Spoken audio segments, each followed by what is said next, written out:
गुरुमुखो, महापुरुष फरमाते हैं कि जीवन थोड़े दिन का है, जहाँ हमेशा के लिए रहना है, उसके लिए काम करना चाहिए।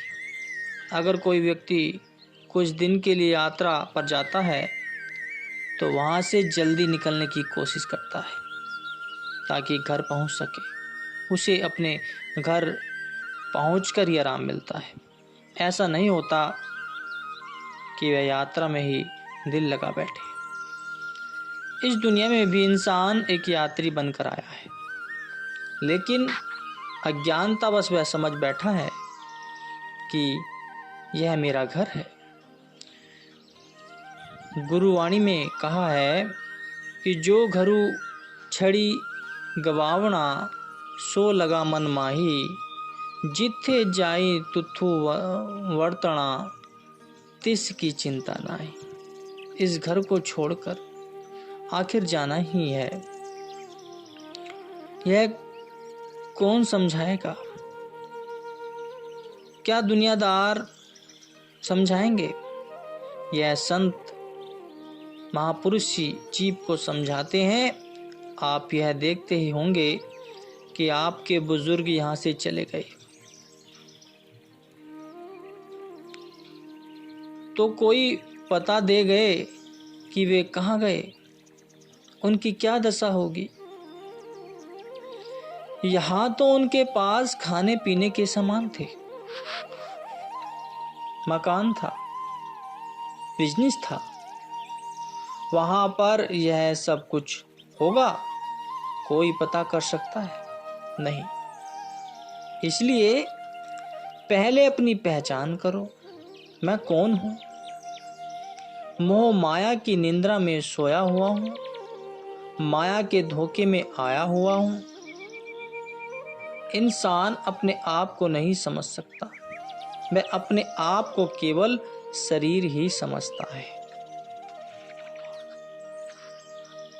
वेद शास्त्र और पंडित विद्वान भी सब यही कह रहे हैं। आप भी अपने दिल में विचार करो कि शरीर अनित्य और नाशवान है, उसने विनश जाना है, नष्ट हो जाना है। आत्मा नित्य व चेतन है। अगर आत्मा के ऊपर कर्मों का बोझ है, क्योंकि शरीर द्वारा जो पिछले जन्मों में इसने कर्म किए हैं, उसका फल उसे भुगतना पड़ेगा। यह फल क्या है? पिछले कई युगों के जीव 84 भुगतता आया है। कभी कीट पतंगा, कभी पशु पक्षी की योनियां भुगतते हुए इसे कई युग बीत गए, तब जाकर मानव जन्म मिला है। यदि अभी भी नाम की समाधि नहीं की, अपनी आत्मा की पहचान नहीं की, तो फिर 84 में जाना पड़ेगा। इसलिए महापुरुष फरमाते हैं कि अपनी आत्मा की पहचान करो, अपनी आत्मा का कार्य करो, यही जीवन का वास्तविक लक्ष्य है।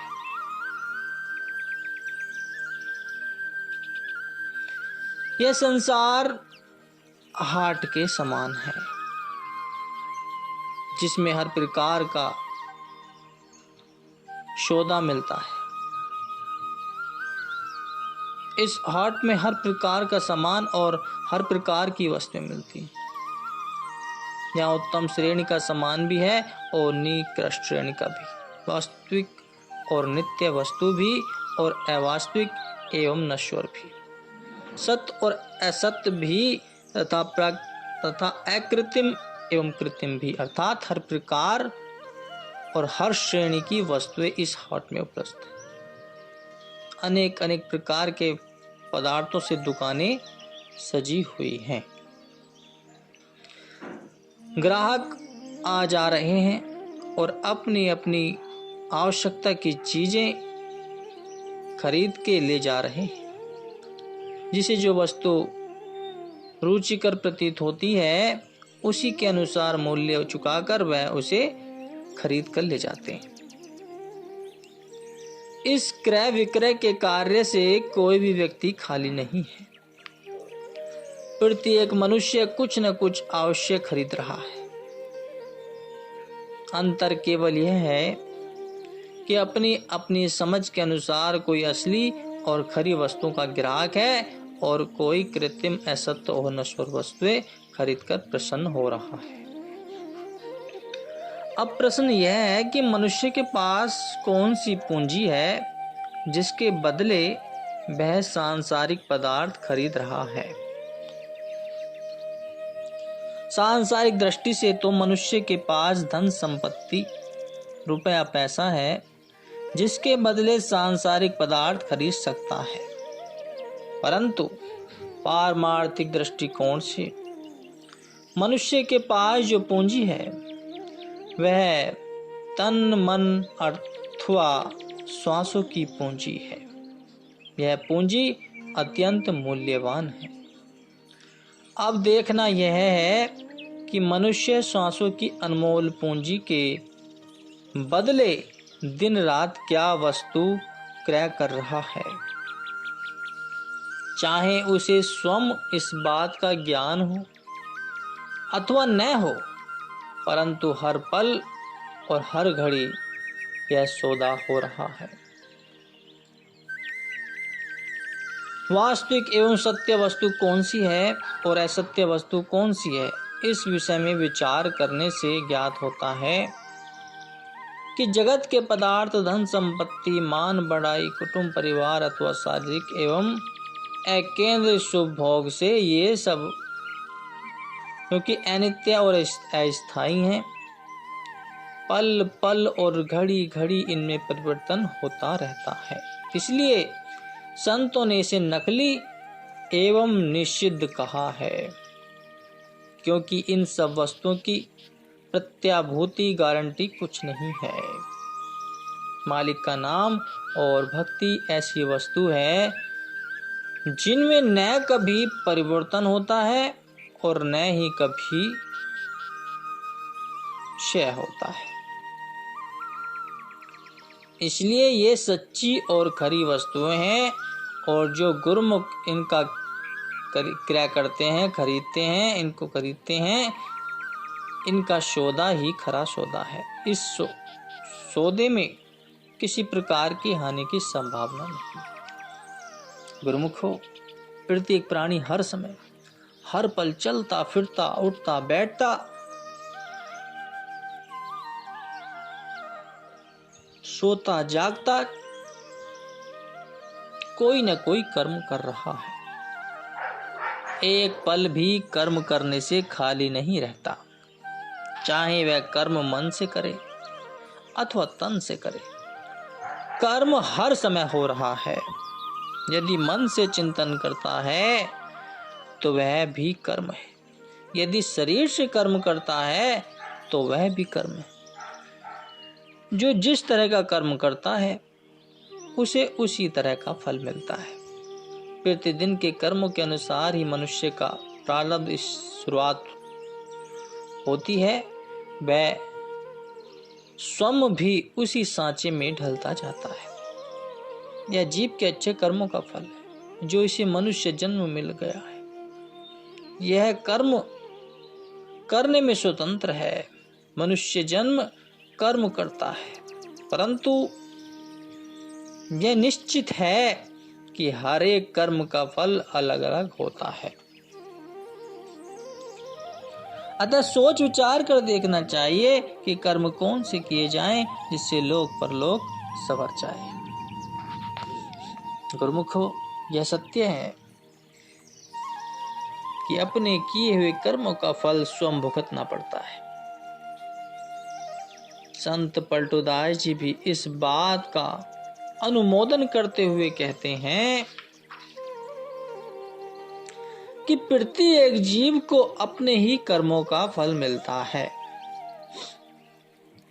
यदि कोई दुखी है तो अपने कर्मों से, कोई सुखी है तो अपने कर्मों से। कर्मों से ही जीव मुक्त हो सकता है और कर्मों से ही बंधन में पड़ सकता है। मनुष्य जब अपने कर्मों से ही सुखी व दुखी है तो फिर वह इस प्रकार के कर्म क्यों नहीं करता जिससे आवागमन से छुटकारा पा ले। भक्ति की तरफ रुख को मोड़कर गुरु आज्ञा में चलता हुआ जीव निष्काम भाव से जो कर्म करता है वही उसे अगम भाव से पार लगाकर मुक्ति और मोक्ष प्रदान करते हैं। गुरुमुखो, जीव यह नहीं चाहता कि वह किसी की अधीनता में रहे। किसी की अधीनता में सुख कहाँ, सुख तो स्वाधीनता में है। स्वाधीनता सदगुरु की चरण शरण में है।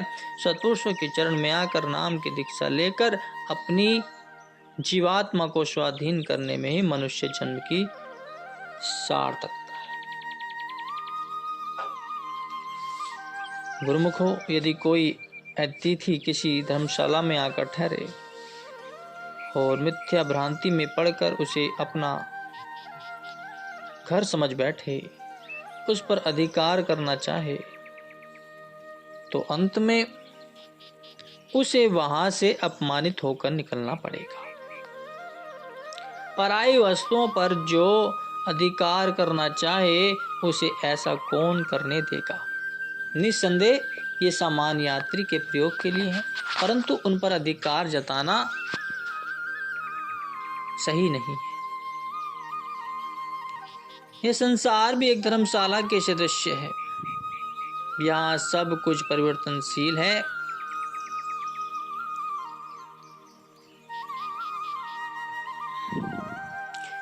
महापुरुषों ने कहा है कि यह दुनिया सराय फानी है, न इसमें दिल लगाना बाबा। हर शय यहाँ आनी जानी है, मालिक से लीव लगा बाबा। तुम जिस और भी दृष्टि डालोगे वह तुम्हें अस्थिर दृष्टि गोचर होगी। यहाँ भी स्थिर और शाश्वत नहीं है। धन, ऐश्वर्य, बंधु बांधव, संबंधी सभी की परीक्षा करके देख लो। आज वे हैं तो कल नहीं है। प्रत्येक क्षण संसार की दशा में परिवर्तन हो रहा है। मन वहां देना चाहिए जो नित्य स्थिर और सनातन। यहाँ जगत तो खेल तमाशा है, इस पर आसक्त होना धोखा खाना है। प्रीति उससे करनी चाहिए जो मनुष्य को सुख देने वाली हो, नित्य, सत्य और अचल हो। गुरुमुखो, मन की अधीनता में चलने के कारण मनुष्य दुखी है। जब तक मन को अपना पथ प्रदर्शक मान रखा है तब तक मन इसे इच्छाओं के चक्र में भटकाता रहेगा। वह मनुष्य सदा सुख व शांति से वंचित ही रहेगा। आश्चर्य की बात यह है कि मन के धोखे में फंसा जीव मन से मुक्त होने का प्रयत्न नहीं करता। वह कामनाओं का दास बन जाता है। उसे कभी इसके पंजे से छुटकारा पाने का विचार तक नहीं आता। यह सत्पुरुषों का निर्णय है कि मन के नेतृत्व में जीवन यात्रा करने वाला मानव न कभी अभीष्ट लक्ष्य पर पहुंच सकता है और न ही तीन काल में सुख का मुख देख सकता है।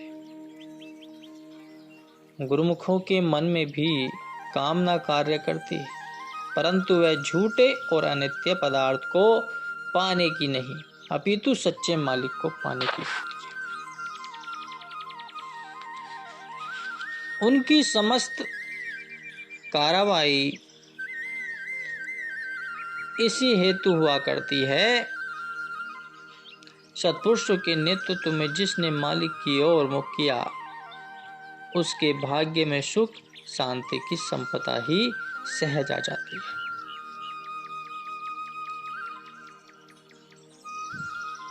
जो मनुष्य समय से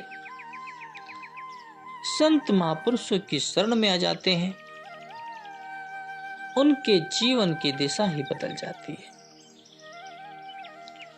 उनके मार्ग में आने वाले सभी दुखों का नाश हो जाता है।